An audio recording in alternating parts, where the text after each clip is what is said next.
Hello everyone, मैं Monika I am here to help you out in the making of lesson plans. So अगर आप BEd या BTC में हैं तो ये चैनल आपके बहुत ही ज़्यादा काम आने वाला है। बल्कि मैं तो कहूँगी कि ये चैनल बना ही आपके लिए, क्योंकि मैं शेयर करूँगी इंपॉर्टेंट टिप्स और अपने बनाए हुए लेसन प्लान्स जो कि आपकी बहुत ही ज़्यादा मदद करने वाले हैं।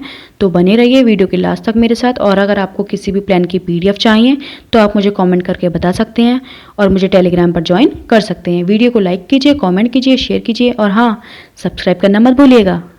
तो ये है हमारा सोशल का लेसन प्लान, जिसका टॉपिक है गुप्त काल की उपलब्धियां। ठीक है, जैसे कि आप इस मॉडल से देख ही रहे होंगे डायग्राम से। ठीक है, तो सबसे पहले आएगा हमारा सामान्य उद्देश्य, जो कि हमने पूर्ववत करके लिख दिया है। फिर विशिष्ट उद्देश्य, सहायक सामग्री और पूर्व ज्ञान। और अगर आपको इसके पॉइंट्स जो है डिटेल में लिखने हैं तो आप मेरा पहला शेयर किया हुआ जो लेसन प्लान है वो चेक कर सकते हैं। ठीक है, आपको ये वाला जो सोशल का लेसन प्लान है ना, इसमें ऐसी बहुत सारी कलाकारियां देखने को मिलेंगी। ठीक है, तो अपना इंटरेस्ट बनाए रखें और ज्यादा से ज्यादा इन वीडियोस को शेयर करें ताकि लोगों की हेल्प हो पाए। ठीक है, उनका टाइम कुछ बच पाए जो कि उन्हें खुद लेसन प्लान बनाने में लगेगा।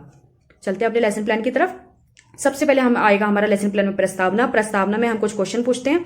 जैसे कि हमने यहाँ पर 5 क्वेश्चन पूछे हैं। इन क्वेश्चन का मोड जो हमें ऐसा रखना होता है कि बच्चे इनके आंसर जो है आसानी से दे पाएं, और इन्हीं क्वेश्चंस के मीडियम से हमें अपना जो टॉपिक है वो बच्चों से निकलवाना होता है। ओके, तो इस बात को याद रखिएगा। हमने यहाँ पर 5 क्वेश्चन पूछे हैं, बच्चों ने यहाँ पर आंसर्स दिए हैं।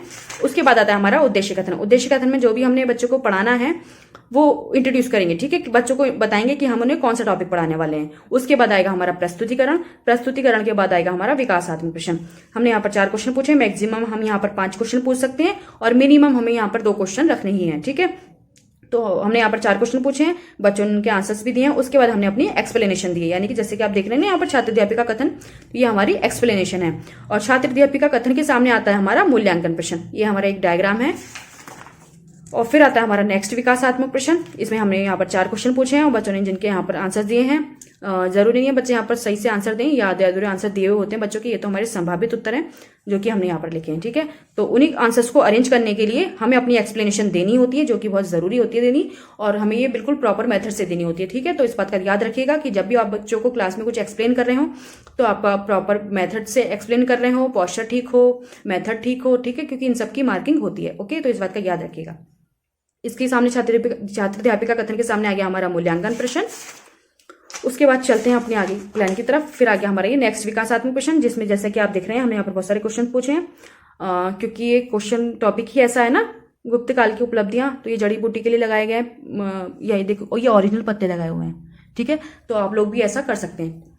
तो यहाँ पर हमने कुछ क्वेश्चन पूछे हैं, बच्चों ने यहाँ पर उनके आंसर्स दिए हैं बहुत ही इंटरेस्ट के साथ, क्योंकि बहुत छोटे छोटे आंसर्स हैं और बच्चे ऐसे टॉपिक में जो है इंटरेस्ट लेते हैं। ठीक है, तो आप याद रखिएगा कि आपने जो क्वेश्चन है ना, विकासात्मक प्रश्न या फिर प्रस्तावना प्रश्न, ऐसे बनाइएगा जिससे बच्चों के अंदर ना इंटरेस्ट पैदा हो। ठीक है, पढ़ने का, या किसी आपको कि मोस्टली टॉपिक बच्चों के लिए नए ही होते हैं, तो उन्हें उनके अंदर इंटरेस्ट जगाएं। ये हमारी होती है प्रिपरेशन। ठीक है, टीचिंग, ये हमारा एक टीचिंग मेथड होता है। ये एक स्टेप होता है प्रिपरेशन का, कि बच्चों के अंदर क्यूरियोसिटी जगाना, इंटरेस्ट जगाना, ये टीचर का काम होता है, जिसको कहते हैं प्रिपरेशन। ठीक है, तो ये भी हमारा टीचर का ही काम है। तो यहाँ पर आ गई हमारी एक्सप्लेनेशन और इसके ठीक सामने आ गई हमारी मूल्यांकन प्रश्न।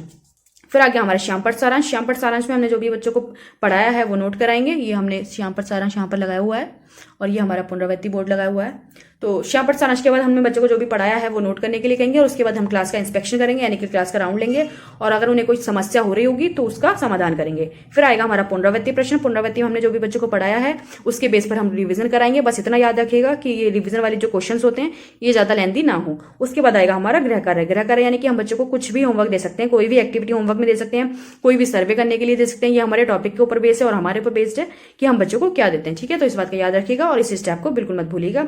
और एक बात और मैं आपको बता दूं कि आप जब भी पुनरावृत्ति कार्य कराएं उससे पहले अपना बोर्ड रफ कर लें पूरी तरह से। टॉपिक डे और डेट के अलावा वहां पर कुछ भी लिखा हुआ नहीं होना चाहिए। मतलब जो मेंटेनेंस के लिए लगता है ना, टॉपिक, डेट, सब्जेक्ट, सब सब्जेक्ट, टाइम, ड्यूरेशन, पीरियड, बस इसके अलावा कुछ और लिखा हुआ नहीं होना चाहिए। टॉपिक, सिर्फ टॉपिक का नाम लिखा होना चाहिए, टॉपिक का मैटर कुछ नहीं लिखा होना चाहिए। ये पुनरावृत्ति कार्य कराने का रूल है, और अगर आपने ऐसा नहीं याद रखा ये रूल से तो इसके आपको नेगेटिव मार्किंग मिल सकती है। ठीक है, तो इस बात का खास ध्यान रखिएगा।